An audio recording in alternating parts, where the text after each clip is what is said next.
What's going on, guys? RibombatX in the house, and I am here with a draft breakdown for a brand new league season of the EDL, the Exo Stomp Draft League. This is a partner league, so this is not just the Royal Ball with RibombatX anymore. We are a monotype partner league, so I am joined by my new partner for this season, RibombatX. How are you doing, my friend? I'm doing well. Thanks for having me. That's an absolute pleasure. But, of course, as this is a partner league, of course, we're in a monotype league, we had to pick a type first. We were actually the back wheel pick. We were 10th pick out of 10. So a lot of the premium types and various things like that were all gone, which did limit our mega options. We are doing a National Dex monotype format, so we did get access to a mega, which is pretty nice. So, we ended up with the normal type. So, Combat, how about you talk about our first pick, which ended up being a necessity, which is Megalopony.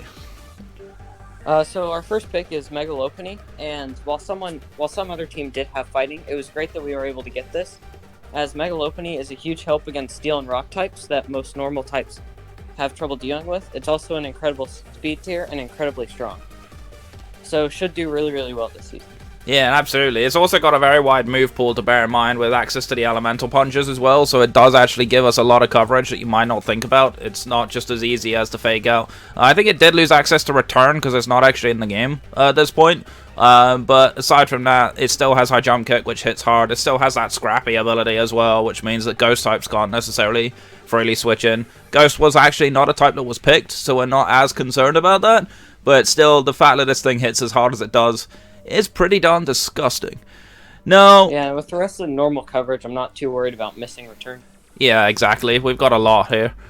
Alright, so the next pick was an enforced pick for us, as unfortunately it was the only tier 1 pick, but it is Chansey. Pokemon we're both extremely familiar with, that's for sure. Of course, Chansey, known for its incredible HP stat and that special bulk. Its physical defense may look a little bit lackluster, but actually with the right EV investment and the Violites, thanks to Blissey existing, this thing can actually still take on physical hits. Does get access to Stealth Rock, of course, which is a very nice bit of utility, especially in a normal type team. There's not many normal types that get Stealth Rock. It does get access to Wish and Teleport nowadays from Let's Go Big Jew and Eevee. It does get Toxic, of course, does get Seismic Toss for reliable damage. It's actually a pretty very solid Pokemon for us. The bulk is much needed. I think there's way too many risks to take if we're just going pure hyper offensive. It could make us a little bit easy to read. So having that bulk and that utility definitely adds a lot of depth to our team. Yep. Alright, so your turn up next. This is one of your picks. We decided for tier 2 we're gonna grab probably the best normal flying in the game, and that is Staraptor. Why don't you go for that one? Yeah, so I really like Staraptor, mostly because, one, I wanted to use it. I haven't used it in draft before, but it hits really, really hard. Has a really nice speed tier of 100, and with Choice Band, it can hit really hard, especially with Reckless boosted Brave Bird and Double Edge, as well as it also gets close combat coverage, which will be really, really nice for hitting things that resist flying a normal stat. Yeah, absolutely. I have actually used this in draft before. I actually used to run a leftover set, actually. I ran leftovers for recovering off the recall damage, so it gave me more Brave Bird hits. Definitely an interesting one. Another rather cheeky little set you can run is actually Shell Bell. Shell Bell, of course, healing up a bit of the damage done before taking the recoil, which is a very sneaky little bit of tech there. But yeah, very strong mon. Obviously with Intimidate as well as an access. Can be a decent utility defogger. It does also get U-turn as well. So it does have a lot of options, which is nice. But this thing, as a phenomenal wall breaker, is definitely something to be afraid of. And speaking of Pokemon to be afraid of, this was a pick that we both really liked. And that is Obstagoon. Now, Obstagoon is an absolute monster. I think this thing with Reckless also has an ability which makes it interesting, but as well as Guts and Defiant, it has probably one of the most versatile ways to play it. Obviously it's a brilliant Guts user. Knockoff, Guts boosted, and Stab boosted does a hell of a lot. Double Edge is also a very, very scary stab move, which is something that we've always got to keep in mind. It does actually get Sucker Punch as well, so it's got stab priority, which is nasty. And of course, that signature move, Obstruct, can absolutely ruin any defensive call that tries to hit it physically. Not to mention the fact it's got very solid bulk and a surprisingly decent speed tier at that base 95. Alrighty then. So, if if that wasn't enough wall breaking power, how about we talk about the next wall breaker on our team? Our next tier 2 pick is Diggersby. Take it away, Matt. Yeah, so Diggersby is really nice.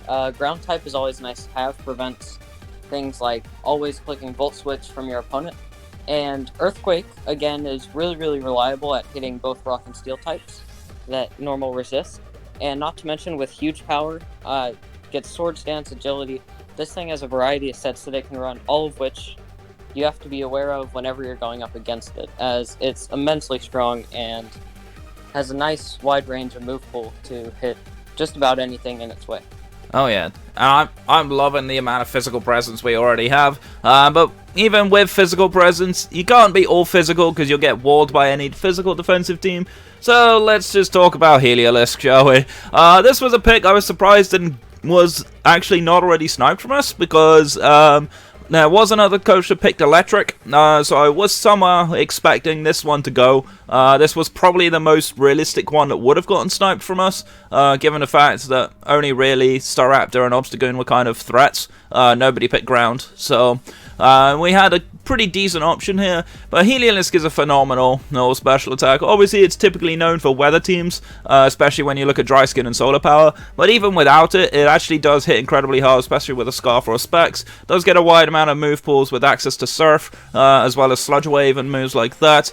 It can be a very scary mon, can Volt Switch out quite freely, which gives us some pretty nice Volt turn core with Staraptor and Diggersby as well. And with that kind of a little bit of threatening power, obviously it's physically frail, which is a bit of a problem, but the amount of pivoting option we've already got with just these first 6 picks can actually make this very scary. Of course, with Lopunny being a late game cleaner, this thing breaking on the special side makes it a little bit more difficult to prep into us. That it does. Alrighty then, so these next few picks kind of took a rather interesting bit of variety for us, so let's go down into our tier 3s and let's talk about Snorlax.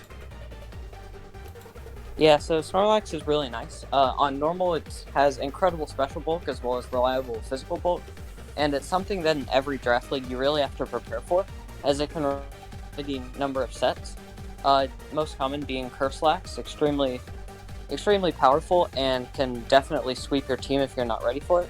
It also can run something like Choice Band if you so choose, but it's just really able to tank special hits and just be a defensive presence as well as offensive, reliable to come in and tank hits and then deal out huge amounts of damage right back.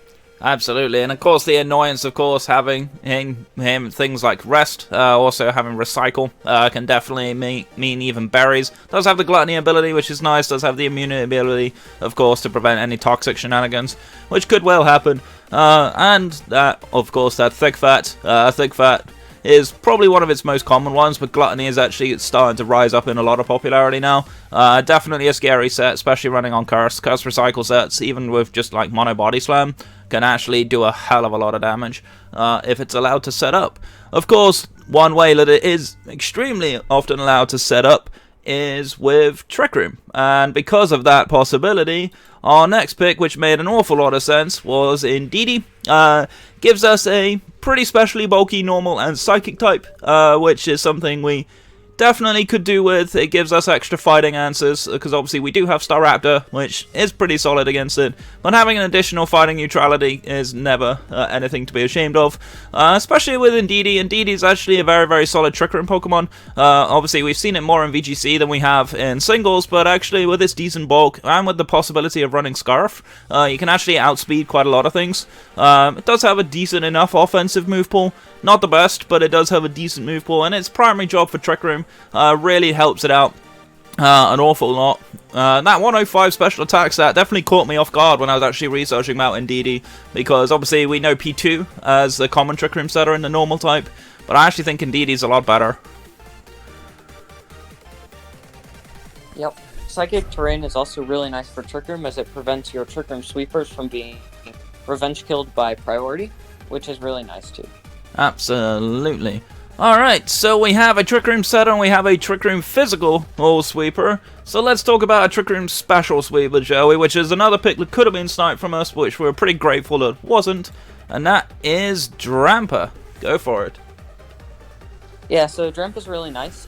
Dragon type is always nice to have on a team, as Dragon has a lot of resistances to common types, such as, of course, 3 Elemental and then Electric. Drampa obviously has incredibly high special attack, and with Trick Room, this thing can be a threat. It also gives us another defog, and it has reliable recovery and boost. So it's a very versatile mon that pairs really well with Trick Room options, as well as gives us some more resistances to eat hits, especially on the special side. And not to mention, of course, it has the ability Berserk as well, so if you can't take it out in one hit and you take it below half health, it's going to hit even harder, which makes it even more of a scary opposition, and definitely something you need to bear in mind and prep for when you're facing this team. Alright, so next up on the list is going to be more physical power, but we can never say no to a wonderful cute Kamala. I love this Pokemon a lot, actually. I think Kamala, especially with a choice band, is one of the most disgusting things I've seen in lower tier format. I have actually had a chance to use this relatively recently in like lower tier National Dex ladder. This thing with like choice band, Sleep Talk, Last Resort, can just sweep through teams. Any non-ghost type teams just gets wrecked. It hits really hard.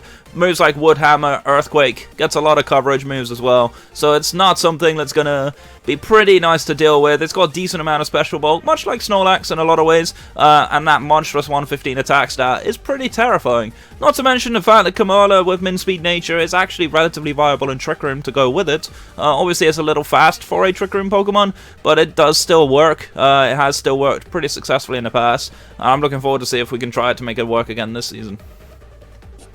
Yep.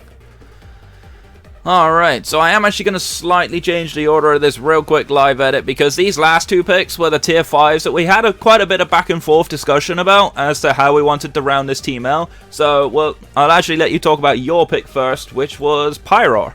Go for it. So, I really like Pyroar as a Pokemon. Personally, I think it's one of the most underrated mons in the meta. It's got pretty decent special attack. It's also got some nice speed, as well as some okay bulk. It's not going to be eating too much, but it can stay on the field against bulkier Pokemon. The nice speed is always nice, but also a fire type, again on normal, really good against breaking steels, which is really important for a team that is, of course, has trouble breaking these steel types. So I really like it as an option. It can hit really hard, and it has nice stab coverage. Absolutely, and also we didn't have the best answers for things like grass type either. Obviously, yes, we did have Staraptor that hits it for stab damage, but the rest of it, we didn't really have the best grass answers. So anyone that actually had grass as a second typing could actually cause a little bit of an issue here, especially when you got things like Diggersby, which is actually weak to grass. So having the additional option and the additional power, especially as a breaker, like, it's really rare to find a low tier Pokemon with a very good speed tier and a very high special attack stat. It's not something we come across very often. But to round out this team, this was a pick that we kind of were a little bit unsure on originally at first. But honestly, I think Wigglytuff is probably the perfect way to round out this team. Yes, it kind of can do a similar job to Chansey in a way with the Wish Pass, and of course that massive HP stat means you can practically fully heal up any of the carries that we have on this team. It is a little slow. It does actually get the competitive ability, which is kind of an underrated ability in my opinion. Getting that little special little attack boost at any points that a stat may drop. That can definitely allow it to hit relatively hard. A special attack stat, relatively modest at 85 compared to some of the other Pokemon on this team, but it does get a wide move pool, does get access to Stealth Rock as well, so we do have an additional rocker, which is nice. Does get moves like Fire Blast, which can be a little bit unsettling, especially for steel types to think they can freely switch in, but they can't, and definitely does a decent amount of damage. It's not the best offensive Pokemon in the world, but it's got really good defensive utility, and I think it definitely patches up and finalizes this team in a pretty nice manner. I would agree so, especially being another neutrality to fighting, which is extremely important as its normal's only weakness. Absolutely. So that's going to be rounding out our team. We don't actually know at the point where we're recording this of when we're actually going to be playing our first match and who we're up against, but I think it's fair to say we're pretty excited for this team. I think we got probably the most optimal draft we could have got out of our typing. We got a very versatile team, which is not very easy to play against. It is a feature of my drafts especially. I like drafting versatile teams, so I'm really excited for this season. As am I. Alright, so, thank you so much for watching. We're gonna get on out of here. My name is RibombatX. That's RibombatX. That I am. And we are gonna see you guys next time. So stay safe, stay awesome, and we'll catch you guys in the first battle. Take care.